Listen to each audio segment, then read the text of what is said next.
morning, everyone. Welcome to another episode of Coffee and Contemplation, brought to you by Spotlight Recovery. My name's Lucas. I'll be taking you through a reflection today and stumbling on my words. So today we're going to be reading, I hope I said it's February 25th. If not, there we go. I found a reflection today from a book. It's called Answers in the Heart. So this is a daily reflections book actually focused for people with sex addiction. It's printed by Hazelden. And I really just liked some of the opening pieces in it. I didn't even finish reading it. So we're going to all read it together and see what we get out of it. But I can assure you, if you relate to sex addiction or not, I don't too much. There's just a lot of good material in here that just being an addict, you're going to connect with. Okay, so let's bring it up here and let's read it together and get into it. February 25th.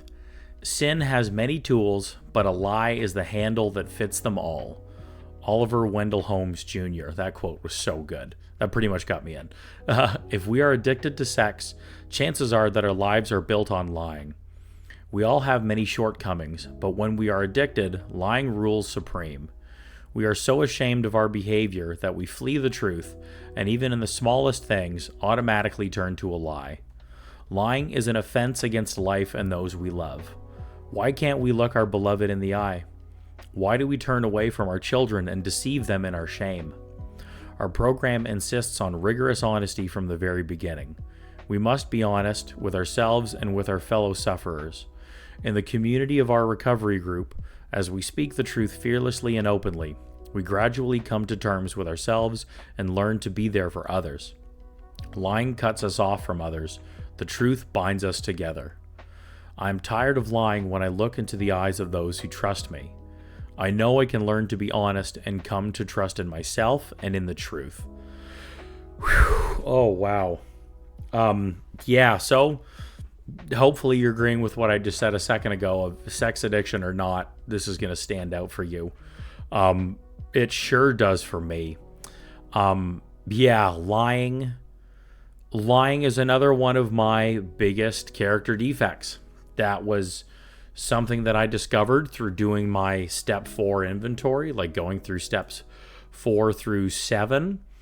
I was painfully awoken to how full of shit I was, for lack of a better word. I think that's a scientific way to say it. Just full of it, man. Oh my God. I was, I wasn't proud of or happy with the life I had growing up, so I didn't want to tell people about it.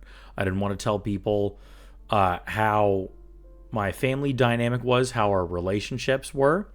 And then I didn't want to tell you more about me and how I really felt and who I really was.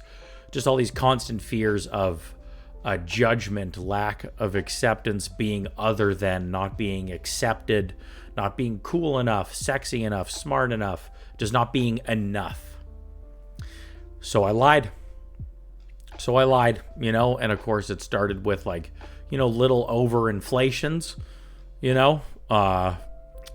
just like little things, and then those grew, and then the inflations grew and grew and grew, and then when my addiction really took off, oh God, I just very quickly was putting myself in situations or acting in behavior that I couldn't be honest about, that I couldn't tell you about because you would leave me, or of course, couldn't tell you because then you'd leave me. Like, that's not a reason. Just don't act like that. But anyway, you'd fire me. I'd lose the job. I'd lose the house. I'd lose the friends. Family wouldn't talk to me like it. Because I needed to do anything to get loaded. The things I would do then very quickly became not at all the person I actually wanted to be. My behavior was not in line at all with the thoughts of my true self. But my true self wasn't going to get me high all day, every day, so that guy, needed to get him out of the way. There's no use for him. I need to get loaded all day, every day. Therefore, insert all of this stuff. And so then quickly covering my tracks, because like I said, wouldn't want to lose all of those things. Wouldn't want to go to jail. that, and it all happened so fast. It was just such a blur because I was also so wildly intoxicated the whole time. There's a lot of blank spots. I genuinely, looking back, and be like, I don't know how it happened.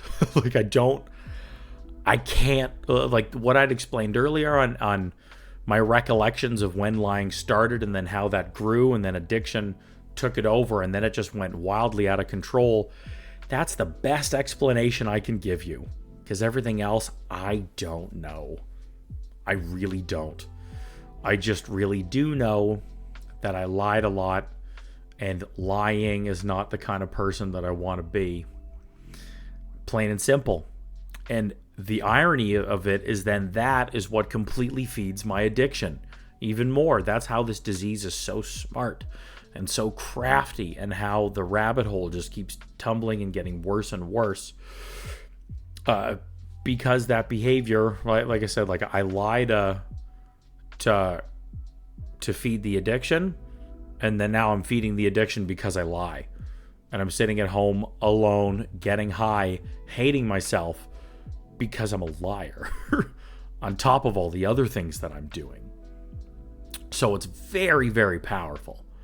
I think for us, for addicts especially, it's very powerful, and it affects us so much more, or in such a stronger way, because of those feelings, because of the shame that comes with that. And then our only known result is to then dive deeper into our addiction to cope with the fact that we're lying. Because unless we have a recovery program, that's all we know. That's all we know. So it doesn't necessarily excuse the behavior. It hopefully just helps explain it more. You know, if you're like a family member or a friend or something watching this, hopefully that just explains a little bit more. I can almost guarantee you that this person in your life, when you're asking how could they ever do this, I promise you they are asking themselves the same question. And then however you're punishing them, they are punishing themselves worse.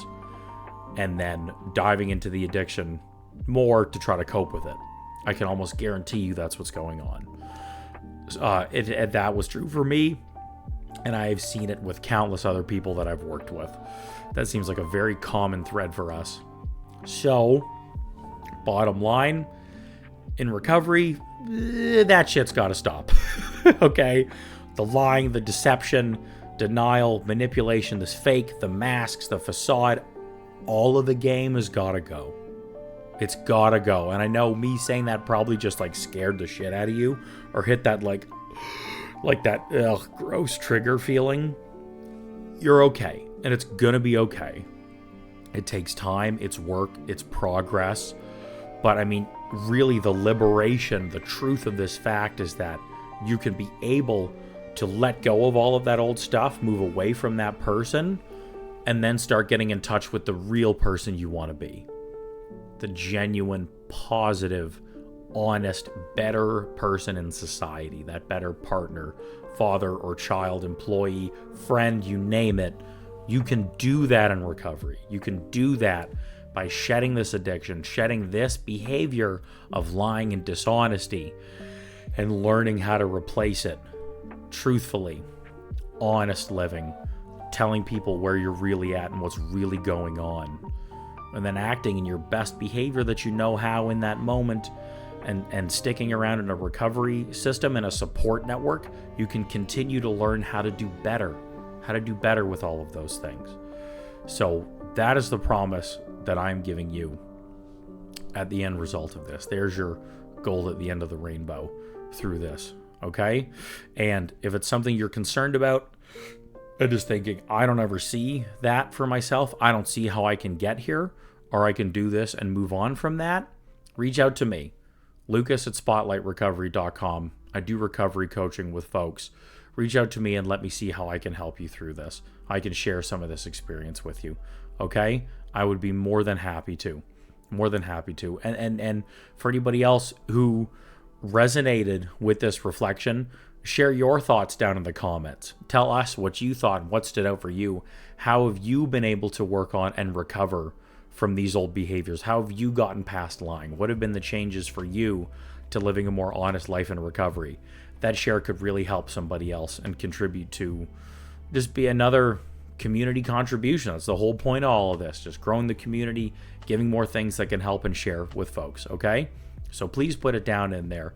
And if you're liking this messaging, what I'm trying to do in these videos every day, then please check out the description and consider supporting the channel, donating, becoming a member, just getting some merch. I'm building the store a ton. There's going to be a lot of cool recovery and mental health clothes in there. I really hope you like them.